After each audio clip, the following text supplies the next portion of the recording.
Hello, I'm Dr. Wendy Tietz. Welcome to Accounting in the Headlines. Today's news item is what information can be gathered from Barnes & Noble's Statement of Cash Flows. Barnes & Noble is a retailer of content, digital media, and educational products. It has nearly 700 bookstores in 50 states and also has a large e-commerce presence on the web. In the past few years, there has been speculation that Barnes & Noble will not survive in the long term.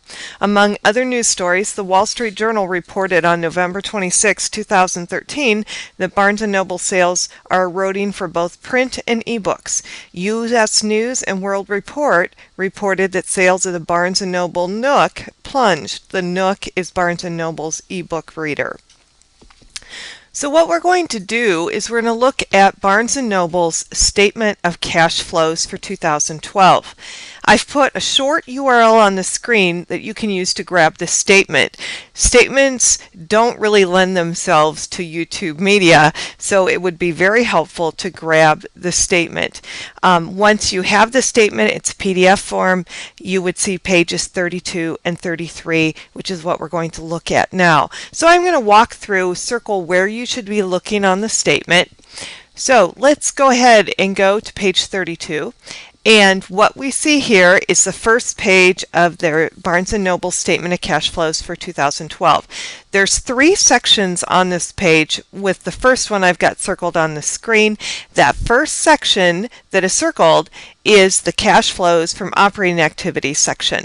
Don't worry that you can't read the numbers. First, you should have grabbed the statement, but if not, on the next slide, I'm going to zoom in on it. I just wanted to orient you to where I'm looking on the page.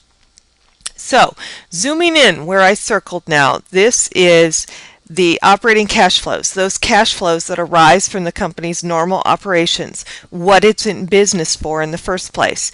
You can see that Barnes & Noble starts with its net income, actually its net loss in fiscal 2012, it has brackets around it, and makes adjustments to convert that net income or net loss into a cash basis figure. Next, going back to the statement, we're moving down to the next section. We're looking at the section Cash Flows from Investing Activities. Again, the next slide we see will be zooming in. Just wanted you to see where this is on the page. Okay, that middle part of the page contains the investing cash flows. These cash flows arise from transactions involving long-term assets. You can see that Barnes & Noble had several items in this section, including sale of a distribution section, so if they sell something, it's bringing cash in 2012. They had purchases of property and equipment. I'm looking at fiscal 2012, that light green column. They had increase in other non-current assets. So that is the investing activity section of the cash flow. Next, we look at the remaining section on the statement on this page, the cash flows from financing activities. It is on the bottom of the statement, and here we zoom in on it. This section contains all financing activities, mainly those activities related to long-term debt and stockholders' equity. Barnes & Noble had several items in this section. You can take a look at those. They issued redeemable preferred shares. That was a cash flow coming in.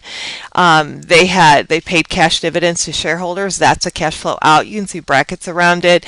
They purchased treasury stock, brackets around it. So we're not going to go through everything, but that is what's going on in that section. Now, what I've done now is I've turned to page 33, or the second page of the Statement of Cash Flows. It's page 33 in the actual financial statements. Starting at the top, we see that overall cash has decreased in 2012. We see that $5,298 decrease. Then we see that total cash and cash equivalents balance at the end of 2012 was $54,131. That has decreased since 2011, also, which was decreased from 2010. There's some other information on the second page, but it's beyond the scope of what we're looking at today.